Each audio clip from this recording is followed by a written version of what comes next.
Hi friends, I'm Jasmine from Egypt. I was just 3 when Dad left Mom, and it was just the 2 of us. Since Mom didn't have an education, she had to work as a maid. Growing up, we didn't have much, and whenever I'd see women wearing fancy clothes, I'd wish my mom could have them too. Every night, I vowed to study hard and make it big for Mom's sake. Mommy, I promise, when I get a job, I'll buy you a beautiful house and lots of clothes. Really? That's so sweet of you, my doll. I was so focused on my goal that I poured all my heart into studying. When I was 7, I got into one of the best schools in the city on scholarship. Since I was a little more enthusiastic about studies as compared to other kids, that really made me a target of bullies, especially Maha. She was the principal's daughter, and the girl couldn't stand me at all. One time, our school took us to a history museum, and seeing a dinosaur, I was so excited. This is a 65 million years old fossil of a T-Rex, and they were about the size of a school bus.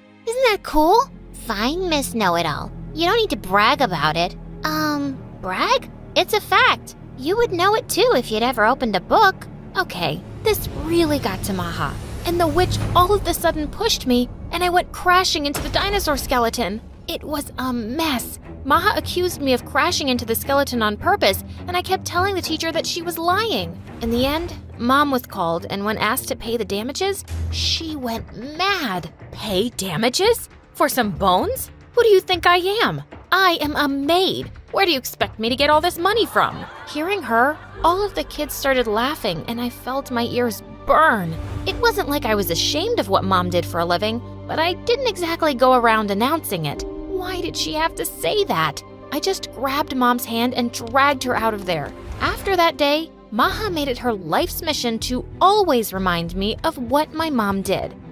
Hey, Jasmine, you missed a spot here. Jasmine, pick up the trash. Oh, Jasmine, how about helping the janitor? The girl was constantly on my nerves, and though I really wanted to punch her in the jaw, I had to ignore her. I was on a scholarship, and I couldn't ruin my chances. So every day, just to avoid Maha, I would go out to the school's park and sit on a swing to have lunch. It sort of became a ritual, and I loved the alone time. One time, when I was in 8th grade, I went to the park and saw a girl my age on my favorite swing. It was Azra. She was a new student, and we were both in the same class.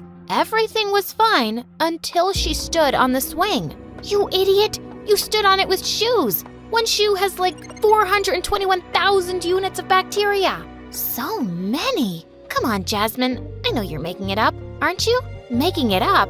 I read it in a science magazine, duh. Oh, yeah, got it. So, about the swing, I don't see any germs. Well, come on, let's swing together. By the way, I came to ask you if we could study together. Why would I do that? As you said, I am already good at it, and you are not. Makes no sense to waste my time. Wow, you are mean, but you do have a point. It's good I don't give up easily. Saying that, Azra walked away, and I wondered what she meant. Well, I found out what she meant the next day. The girl was always around me.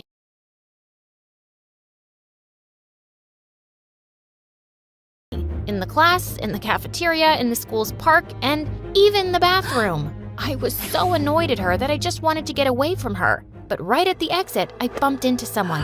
It was Maha. I am so... Look where you're going. Ew. I can't believe you touched me. Your uniform? It's so dirty. Your mom can clean others' clothes and not yours? How dare she? And then the words just blurted out of my mouth. Maha, if you're gonna act like a turd, go lay in the yard. What? What did you just say? Now even Maha's minion started laughing, and boy, she looked furious. Just then Azra spoke. Better get your ears checked, Maha. You're losing your touch. Oh, really? Says the dumbest girl in class. Call me dumb one more time, and I'll introduce my foot to your butt. Got that? Maha glared at Azra, and just when I thought they'd get into a fight, a teacher entered the bathroom and everyone pretended like nothing happened. But the entire incident left me stunned because no one had ever stood up for me before. Like, ever. And Azra was the first person to do so. Later that day, when I was going home, Azra ran to me. So, fine, I'll help you. Be in the library daily at lunchtime. Yes, I knew it. I know, I have this charisma. I kind of grow on people. Gosh, I really need to get my act together. Mom says she'll get me married off if I don't do well in my studies. Can you imagine? While Ozra kept talking and talking, I walked away. As I started studying with Ozra, I learned that she wasn't exactly the brightest crayon in the box. Like one time, we had to do a history presentation, and Ozra told me to leave it to her. We ended up explaining about the Berlin. Hey, check it out! I just learned to play a bunch of new pop songs.